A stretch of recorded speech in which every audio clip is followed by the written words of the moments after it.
నిన్న ఒక ఒడ్డు పొంటిదంతా నూకి దగ్గరికి వేసి కాలబెట్టి సాఫ్ చేసినాం. ఇలా ఇంకో ఒడ్డు టార్గెట్ పెట్టుకున్నాం. నిన్న ఒక్కసారి పొలం కాడికి పోయి అదంతా చూసేసరికి వామ్మో గింత పెద్ద చేను ఎప్పటికి కావాలి అని అనుకున్నాం.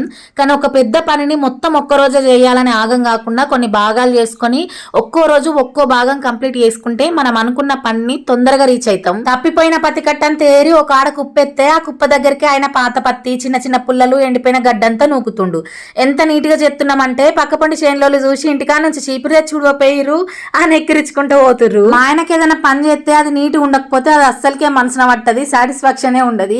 పక్కపండి చేనులలో అంతా సాఫ్ చేసుకున్నారు. మాదే లేట్ అనుకున్నాం కానీ అక్కడికి పోయి చూసినాక జస్ట్ పెద్ద పెద్ద కట్టేరేసి కుప్పలంటి పెట్టి 2-3 రోజులలో పని కంప్లీట్ చేసుకొని ఇంటికాడ ఉన్నారు. ఏదో సాధనైనంత మందం మీద మీద చేసుకున్నారు. కానీ మా ఆయన మాత్రం వారం 10 రోజులు సాధన అయినా కాకపోయినా పొద్దుగాల సాయంత్రం చీకటి అయ్యేదాకుండి ఇంటికి వచ్చినాం.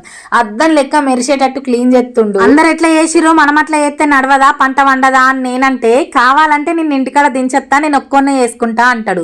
ఇక ఒక్కోటి చేస్తే చూసుకుంటే నాకు ఇంటికాడ ఎట్లుండబుద్ధి అవుతుంది, నాతో 9 మందిని దండలాడతా అని చీకటి అయ్యేదాకా రోజు అలుక్కుంటానో గులుక్కుంటానో ఆయనతోటే ఉన్నా.